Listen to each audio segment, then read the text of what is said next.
Hi everyone, welcome back to my channel lit prep with Ankur. I hope आप सब अच्छे होंगे और आपकी स्टडी भी अच्छी चल रही होगी।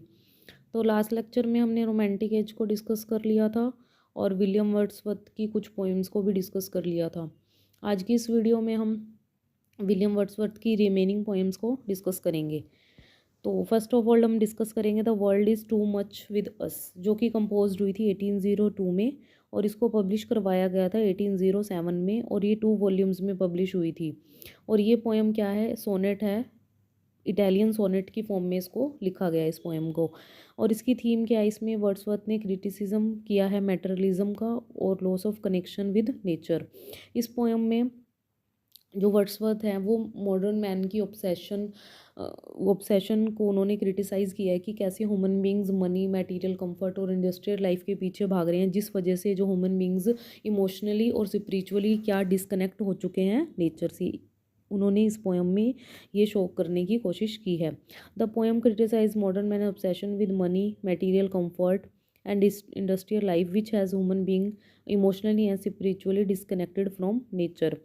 Wordsworth believes that this loss of connection has destroy humanity inner peace. Wordsworth का मानना है कि इस वजह से जो ह्यूमैनिटी का जो कनेक्शन है वो क्या हो चुका है, नेचर के साथ डिस्ट्रॉय हो चुका है और जो ह्यूमैनिटी का जो इनर पीस है वो भी कहीं ना कहीं ख़त्म हो चुका है।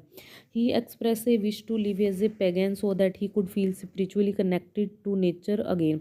उनकी विश थी कि वो भी पैगन की तरह लिव करें कि ताकि वो स्पिरिचुअली कनेक्टेड रहें, किससे, नेचर से। पैगन बेसिकली क्या होता है, मतलब हमें जो नेचर से कनेक्ट करे, ठीक है। नेचर की वर्शिप को हम क्या बोलते हैं, पैगन बोलते हैं। वो क्या करना चाहते थे, नेचर को वर्शिप करना चाहते थे। इस वजह से वो अपनी लाइफ को एज ए पैगन जीना चाहते थे, जिस वजह से वो क्या रहें, नेचर से इमोशनली और स्पिरिचुअली कनेक्ट रहें। इस पोएम के इम्पोर्टेंट कोट है, गेटिंग एंड स्पेंडिंग वी ले वेस्ट आवर पावर्स।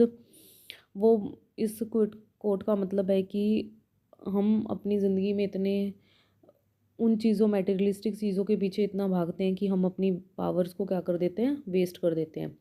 नेक्स्ट है, we have given our hearts away.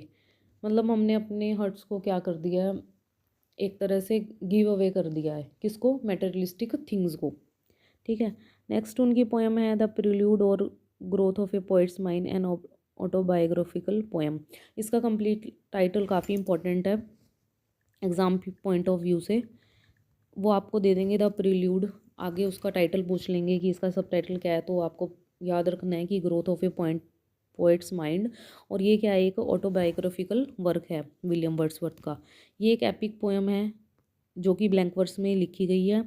Written in 1799 to 1805 के बीच में लिखी गई थी, लेकिन पब्लिश इसको कब करवाया था, 1850 में।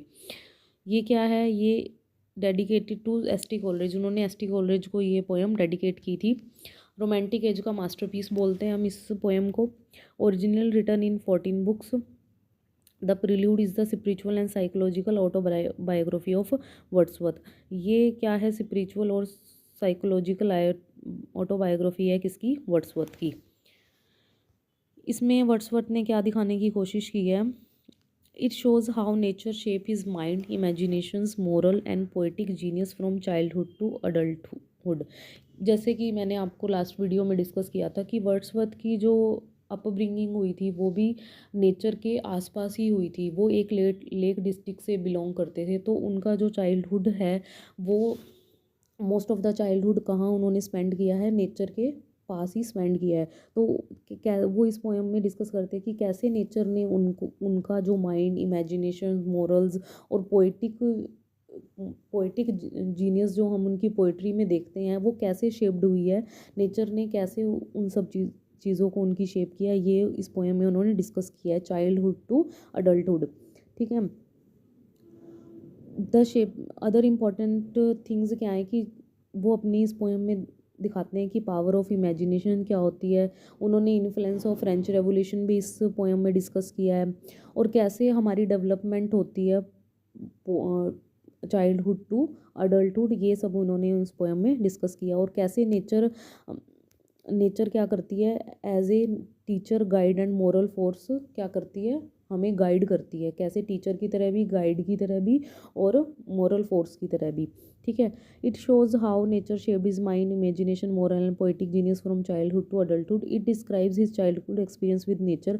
जैसे मैंने आपको बताया कि उनका चाइल्डहुड एक्सपीरियंस बताती है कि नेचर के साथ उनका क्या एक्सपीरियंस रहा है। His education is final realisation that nature is moral and spiritual guide. ठीक है, उनकी फाइनल रियलाइजेशन, वो लास्ट में क्या रियलाइज़ करते हैं कि जो नेचर है वो क्या है, मोरल और स्पिरिचुअल गाइड है उनकी।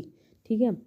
Traditional epic describe war and heroes like the Iliad, but the prelude describes. जैसे ट्रेडिशनल एपिक्स हम देखते हैं कि वो क्या डिस्क्राइब करती हैं, हमें वॉर्स और हीरोज़ की स्टोरीज डिस्क्राइब करती हैं। पर जो ये वाली जो पोएम है वो एज ए एपिक हमें क्या क्या डिस्क्राइब करती है, inner battles of soul, growth of imagination, development of poetic consciousness. ठीक है, ये एक तरह की क्या हमें प्रिल्यूड क्या डिस्क्राइब करने की कोशिश करती है कि जो हमारी जो सोल है वो कैसे, सोल के अंदर हमारी क्या क्या बैटल्स चलते रहते हैं, इमेजिनेशंस चलती रहती हैं, इमोशनल थिंग्स चलती रहती हैं, वो सब इस पोएम में दिखाने की कोशिश करी है। ठीक है। पोएटिक कॉन्शियसनेस की डेवलपमेंट कैसे होती है चाइल्डहुड टू अडल्टहुड, तो ये सब पोएम में वर्ड्सवर्थ ने डिस्कस करने की कोशिश की है। ठीक है। उन उन वो क्या थे, नेचर से काफ़ी कनेक्टेड थे। ठीक है। जिससे जिस वजह से क्या हुआ, उनके उनके माइंड और सोल पे नेचर ने काफ़ी क्या किया था, इन्फ्लुएंस किया था। ठीक है, ये काफ़ी इंपॉर्टेंट पोएम है। इसका जो कंप्लीट टाइटल आपको याद रखना है, और ये वर्ड्सवर्थ का ऑटोबायोग्राफिकल वर्क था, तो ये आपको याद रखना है। ठीक है। नेक्स्ट पोएम है उनकी we are seven. We are seven published in lyrical ballad 1798। ये 1798 के लिरिकल बैलेड में पब्लिश हुई थी और बैलेड फॉर्म में ये लिखी गई है। और इसकी थीम क्या है, childhood, innocence, death, imagination, nature of reality. ठीक है, चाइल्डहुड, इनोसेंस और डेथ की थीम हमें इसे में देखने को मिलती है। The poem highlights child innocent view of death, power of imagination, emotional truth versus logical truth. ठीक है, इस पोएम क्या हाईलाइट करती है कि चाइल्ड एज ए चाइल्ड, ठीक है, जो इसमें आगे हम इसकी समरी में डिस्कस करेंगे कि जो चाइल्ड है उसका डेथ को लेके क्या व्यू है। ठीक है, वो पोएट ने डिस्कस करने की कोशिश की है। और पावर ऑफ इमेजिनेशन कि एज ए चाइल्ड वो क्या इमेजिन करता है डेथ को लेके। ठीक है। Emotional truth versus logical truth, इस पोएम में हमें क्या थीम देखने को मिलती है कि लॉजिक को कुछ और है, लेकिन जो चाइल्ड है वो कैसे इमोशनल ट्रूथ को एक्सेप्ट करता है, उसकी इमोशनैलिटी क्या है डेथ को लेके, तो ये सब इस पोएम में हमें देखने को मिलता है। समरी क्या है इस पोएम की, the poem meets a simple village girl. जो पोएट है वो एक विलेज गर्ल से मिलता है। She says she has 6 brothers and sister, total 7 childrens in the family. वो पोएट को बताती है कि वो टोटल 6 ब्रदर्स एंड सिस्टर्स हैं, total 7 childrens in the family. The poet learns that 2 of them are dead. वो पोएट को बताती है कि उस पोएट को पता लगता है कि उनमें से 2 क्या है, डेड है, लेकिन अब वो क्या है, 5 रिमेनिंग हैं। यूजिक लॉजिकल ही इंसिस्ट देन ये आर ओनली 5। वो लॉजिक की तरह उसको इंसिस्ट करता है कि अच्छा अब तुम सिर्फ 5 ही रह गए हो। But the girl refuse to agree. Girl, जो वो लड़की होती है वो मना कर देती है, इस चीज़ से मानने को मना कर देती है। She says 1 brother is buried in church yard. वो बोलती है कि उसके जो एक ब्रदर को चर्च यार्ड में क्या किया है, बरी किया गया है, और एक सिस्टर को अंडर अ ट्री दफनाया गया है। She needs sings and eats her supper near the graves even after repeated arguments she firmly says nay we are 7। काफ़ी रिपीटेड आर्ग्यूमेंट्स पोएट उसको समझाने की कोशिश करता है कि नहीं अब तुम 5 रह गए हो, ठीक है, 2 वो हैं वो डेड हो चुके हैं। लेकिन जो गर्ल है वो अपनी बात पे अड़ी रहती है, वो बोलती है कि नहीं we are 7। This shows that to a child emotional connection is stronger than physical death.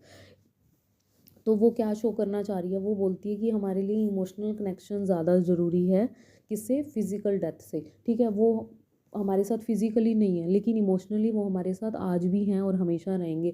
तो ये क्या चाइल्ड की एक इनोसेंस को शो कर रहा है, किसके किसके रिगार्डिंग, डेथ के रिगार्डिंग, कि ठीक है वो ये मानने को तैयार नहीं है कि उसके जो एक भाई और एक बहन इस दुनिया में नहीं है, लेकिन वो बोलती है कि वो हमारे साथ इमोशनली तो कनेक्टेड है ना, अगर वो हमारे साथ फिजिकली इस दुनिया में है या नहीं है। तो ये क्या है कि चाइल्ड की इनोसेंस को शो कर रहा है डेथ के रिगार्डिंग।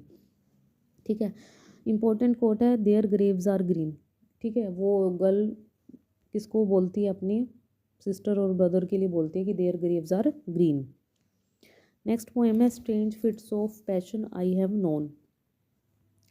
इसको पब्लिश कराया गया था लिरिकल बैलेड्स में 1798 में, और ये भी बैलेड फॉर्म में लिखी गई है। इसकी राइम स्कीम है ए बी। थीम है इसमें लव की, fear of death, imagination, nature, mystery. The poet describes how he rides his horse at night to meet his beloved Lucy.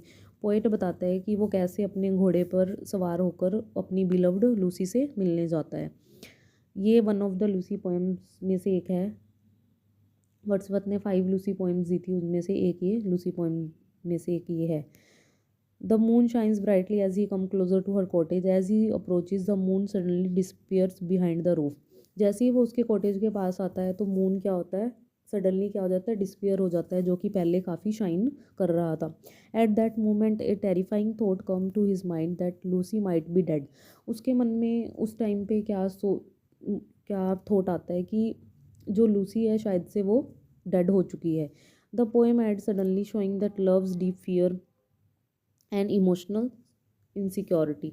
ठीक है, पोएम कैसे ऐड हो जाती है कि वो लवर की क्या डीप फियर और इमोशनल इनसिक्योरिटी को शो कर रही है।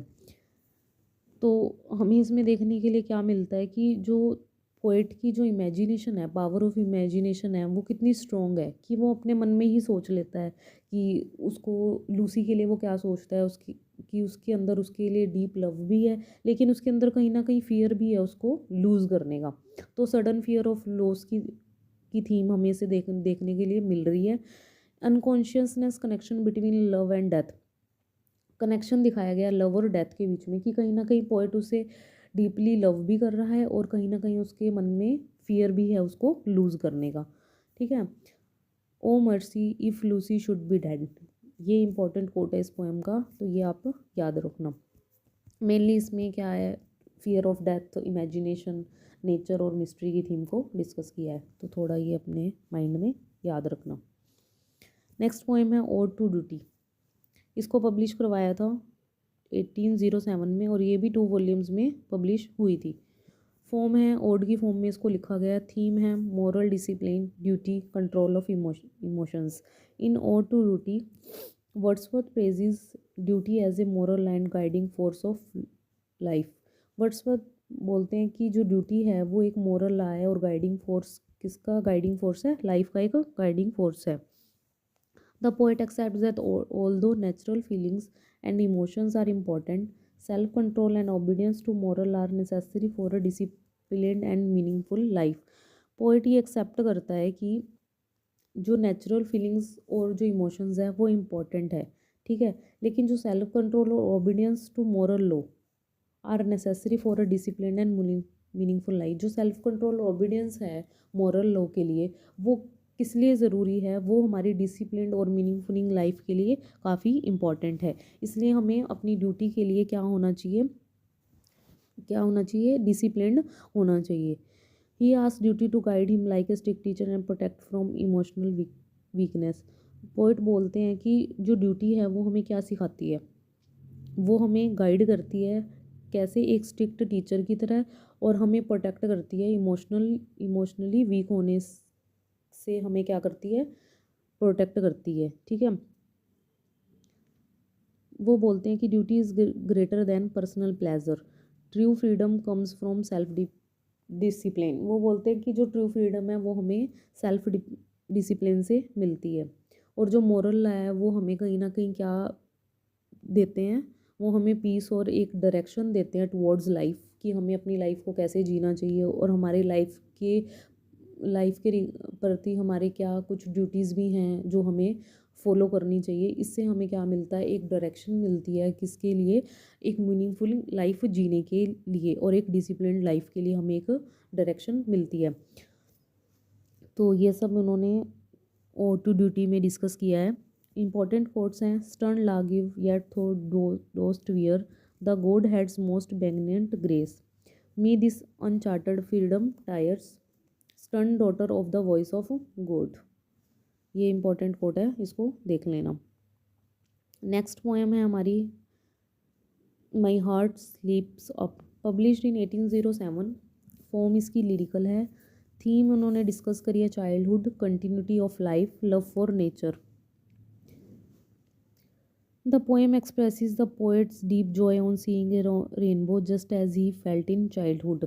इसमें पोएट ने क्या डिस्कस करने की कोशिश करी है कि कुछ चीज़ें ऐसी होती हैं जो हम चाइल्डहुड में जब हम उन्हें देखते थे, जैसी खुश तब हमें जॉय जैसा उस टाइम पे फील होता था, वैसा ही हमें जॉय क्या होता है अडल्टहुड में भी फील होता है।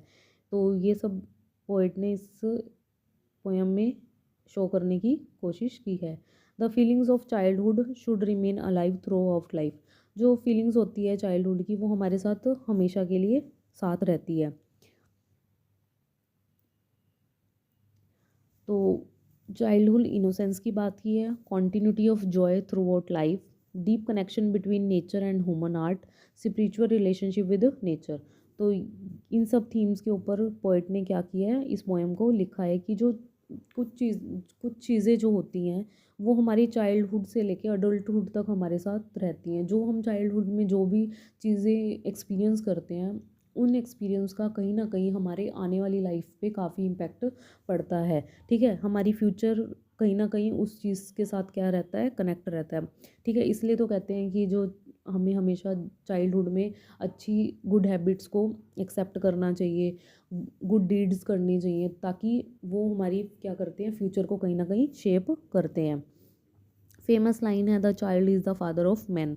मतलब कि जो चाइल्ड है वो क्या होता है, एक तरह से क्या होता है, मैन का फादर ही होता है। ठीक है, वो हमें काफ़ी कुछ लाइफ में आगे लेके जाता है। ठीक है, हमें कुछ ना कुछ लाइफ में वो गाइड करता है। नेक्स्ट पोएम है slumber did my spirit seal, publish हुई थी लिरिकल बैलेट्स में 1800, मतलब सेकंड एडिशन में इसको पब्लिश कराया गया था। टाइप है इसका लिरिकल, कैटेगरी है लूसी पोएम्स में से one of the Lucy poem में से है ये। थीम है इसकी death, nature, loss, illusion, reality. The poet says that while Lucy was alive he felt as if she was beyond the reach of time and death, he did not fear that she could ever died. वो बोलते हैं कि जब वो Lucy को याद करते हैं कि जब वो जिंदा थी, मतलब वो जब लाइव थी, तब वो क्या करती थी, if she was beyond the reach of time and death, उनको कोई फियर नहीं था उनकी डेथ का जब वो जिंदा थी। But now she is dead, she become a part of nature, she will not experience movement, touch और साउंड। ठीक है, अब वो बोलते हैं कि शी इज़ डेड, बट वो कहीं ना कहीं नेचर का तो पार्ट है। ठीक है, वो अभी कुछ भी एक्सपीरियंस मूवमेंट, फिजिकल टच और साउंड को एक्सपीरियंस नहीं कर सकती, पर वो नेचर का तो पार्ट है ना, वो नेचर को तो एक्सपीरियंस कर सकती है। She now lies in eternal peace with rocks, stones and trees. मतलब अब उनका कनेक्शन किससे है, नेचर से है। वो अब एटर्नल पीस को फील कर सकती हैं, किसके थ्रू, रॉक्स के थ्रू, स्टोन्स के थ्रू और ट्रीज़ के थ्रू। मतलब कहीं ना कहीं वो नेचर से कनेक्टेड है और नेचर की थिंग्स को वो अभी भी एक्सपीरियंस कर सकती हैं। हमारे साथ वो फिज़िकली, ठीक है, वो अभी नहीं है, हमारे फिज़िकल थिंग्स को वो फील नहीं कर सकती, पर वो नेचर को तो फील कर सकती हैं।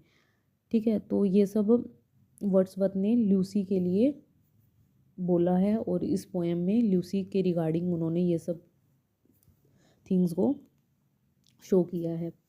इम्पोर्टेंट कोट है, no motion has she now no force. Quote का मतलब भी यही है कि ठीक है, वो किसी मोशन को अभी फील नहीं कर सकती और फोर्स को भी फील नहीं कर सकती। With rocks, stones and trees, लेकिन रॉक, स्टोन्स एंड ट्रीज़ को तो वो फील कर सकती हैं नेचर में रहकर। ठीक है, नेक्स्ट उनकी पोएम है लंदन 1802, पब्लिश हुई थी 1807 में। 2 वॉल्यूम्स में इसको पब्लिश कराया गया था। इटालियन सोनेट में इसको लिखा गया है। थीम है इसमें moral decay of England, patriotism, loss of value. और जॉन मिल्टन को उन्होंने ये पोएम डिस्कस नहीं, डेडिकेटेड करी थी। Wordsworth feels that England has lost his spiritual moral and emotional values. Wordsworth इस पोएम में दिखाते हैं कि इंग्लैंड कैसे अपनी स्पिरिचुअल मोरल और इमोशनल वैल्यूज़ को खो चुका है। Peoples are selfish materialist and disconnected from nature, की जो यहाँ इंग्लैंड के जो लोग हैं वो कैसे सेल्फिश हैं, मटेरियलिस्टिक है और डिस्कनेक्टेड हैं नेचर से।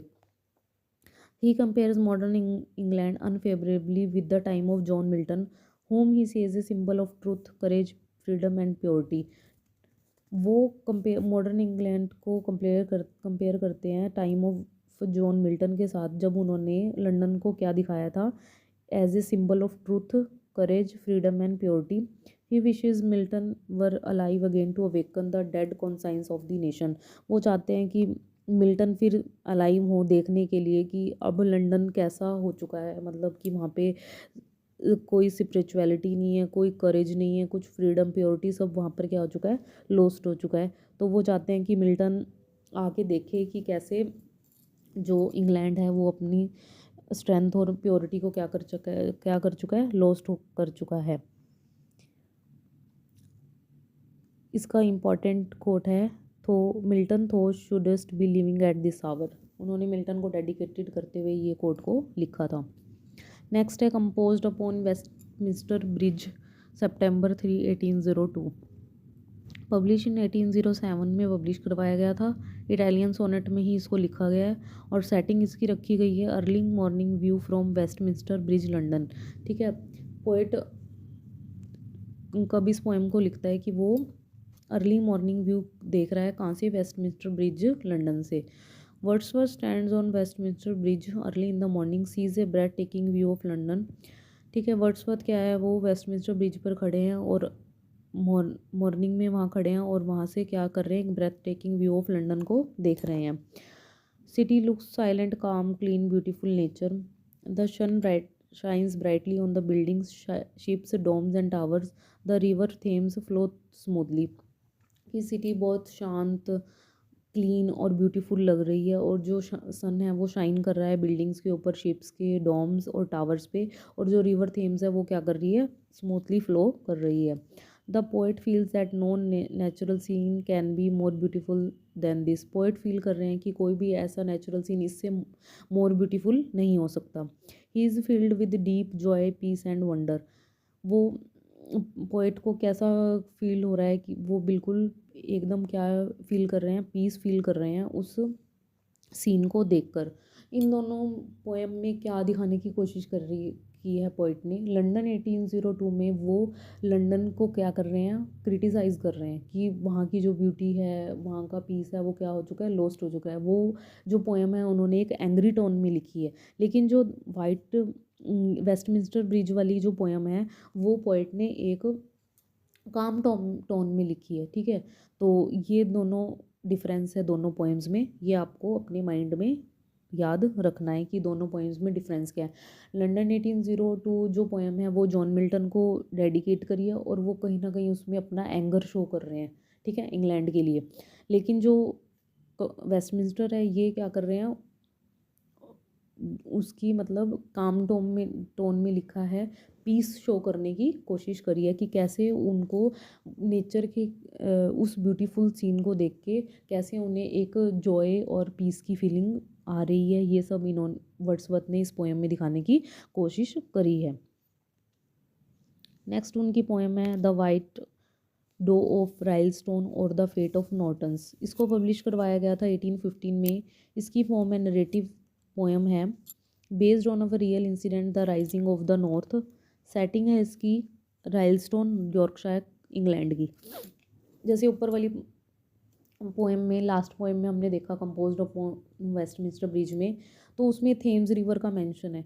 तो जहाँ पर भी कोई रिवर है या कोई पर्टिकुलर सिटी की बात करी है या कोई पोएम किसी पोएट को डेडिकेटेड है या उनकी सिस्टर को डेडिकेटेड है, तो ये सब आपने ये सब चीज़ों को क्या करना है, याद रखना है। ये पेपर में डायरेक्ट क्वेश्चन बनता है, जैसे कि RSSB TGT में ये क्वेश्चन बना था कि जो लंदन 1802 है ये वर्ड्सवर्थ ने किसको डेडिकेटेड की थी ये पोएम, तो उसमें ऑप्शन था जॉन मिल्टन, तो वो उसका राइट आंसर था। ठीक है, और मान लो पेपर में, नेट में, या फिर DT+B KVS NVS किसी में भी ये क्वेश्चन आ जाता है। मान लो उसमें ये क्वेश्चन आ गया कि कंपोज्ड अपॉन वेस्टमिंस्टर ब्रिज में जो वर्ड्सवर्थ ने किस का रिवर का जो नेम है मेंशन किया है, तो आपको वो नेम याद रखना है कि थेम्स रिवर का मेंशन है।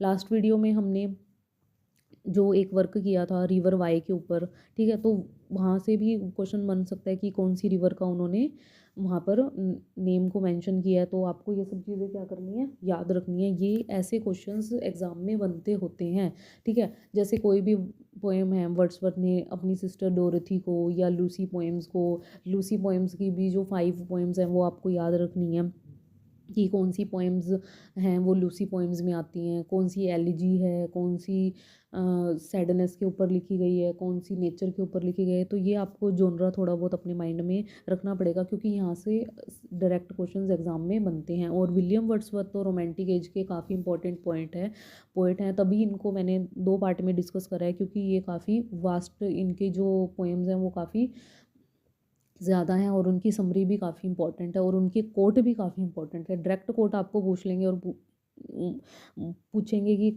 ये कोट कौन सी पोएम में से लिया गया है, तो ये सब आपको याद रखना पड़ेगा ही, ठीक है। जैसे कि अब वाइट डोफ रेलस्टोन है, इसकी सेटिंग क्या है, ठीक है, और ये इसका जॉनरा क्या है, नरेटिव पोएम है, और ये किस रियल इंसिडेंट के ऊपर बेस है, the rising of north. It is a narrative poem based on historical rebellion. It tells the tragic story of Emily Norton who loses her entire family but lives with faith and patience.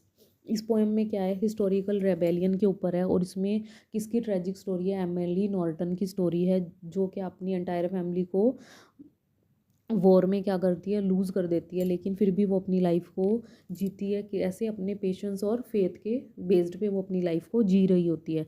The white doe becomes a symbol of peace and spiritual companionship. जो white doe है वो क्या क्या किस चीज़ का symbol है, piece और spiritual companionship का है। The poem emphasizes silent and endurance, spiritual strength and nature's healing power. Poem क्या कर रही है, साइलेंट स्पिरिचुअल स्ट्रेंथ को शो कर रही है, और नेचर की हीलिंग पावर को शो कर रही है कि कैसे नेचर हमें हील करता है, किससे, सैडनेस से, ठीक है। The white doe symbolizes peace, purity, nature sympathy, divine protection, companionship in loneliness, ठीक है। तो अब जैसे ये वाला क्वेश्चन आ जाए, जो वाइट डो है इसमें वो किसको सिंबलाइज कर रहा है, तो वो पीस को, प्योरिटी को, नेचर सिंपथी को, divine protection, companionship in loneliness, ठीक है। और इसमें किसकी स्टोरी है, एमिली नॉर्टन की है, जो अपनी एंटायर फैमिली को क्या कर देती है, लूज़ कर देती है। सेटिंग राइलस्टोन यॉर्कशायर की, इंग्लैंड की, और एक ये नरेटिव पोएम है। और किस पे बेस है, ये रियल हिस्टोरिकल इंसिडेंट पे बेस है, ठीक है। नेक्स्ट और लास्ट पोएम है इनकी लायोडिमिया, जो कि 1815 में पब्लिश हुई थी। ये भी एक नरेटिव पोएम है, और इसका सोर्स लिया गया है Greek mythology, Laodamia and Protesilaus. Theme है इसमें excessive love and attachment, conflict between human passion and divine law, grief and emotional obsession, spiritual discipline versus earthly passion, renunciation as the path to the peace. Laodamia क्या है, एक classical narrative poem है Wordsworth के द्वारा, जो कि Greek mythology पर based है। It tells the tragic love story between Laodamia and Protesilaus. Laodimia's sexual attachment to her dead husband leads to her death. The poem teaches the importance of emotional and spiritual detachment. ठीक है, जो लेडमिया होती है वो किससे, अपने husband से काफ़ी कनेक्टेड होती है, जिस वजह से उसकी क्या हो जाती है, लास्ट में डेथ हो जाती है। तो ये हमें पोएम क्या टीच करती है, emotional and spiritual detachment. It reflects Wordsworth moral and philosophical outlook. ये वर्ड्सवर्थ की मोरल और फिलोसफिक आउटलुक को क्या कर रही है, रिफ्लेक्ट कर रही है। तो इसके साथ हमारा वर्ड्सवर्थ क्या होता है, कंप्लीट होता है। उनके हमने सभी पोएम्स को डिस्कस कर लिया, कुछ हमने उनकी समरी भी डिस्कस करी है। डिटेल समरी तो नहीं कर पाए, पर जितना मेरे को लगा कि इम्पोर्टेंट है उतना मैंने इस पोएम में डिस्कस किया है, ठीक है। तो इससे रिलेटेड जो भी PYQ हैं वो मैं डिस्कस कर, उसके ऊपर भी एक वीडियो बना दूंगी, जो भी नेट में या बाकी टीचिंग एग्ज़ाम्स में इनसे रिलेटेड जो भी क्वेश्चंस बने हैं वो मैं उसके ऊपर भी एक वीडियो बना दूंगी, ठीक है। तो नेक्स्ट वाली वीडियो में हम अगले रोमांटिक पोएट को डिस्कस करेंगे, ठीक है। आज के लिए इतना ही। थैंक यू सो मच और प्लीज़ सब्सक्राइब माई चैनल।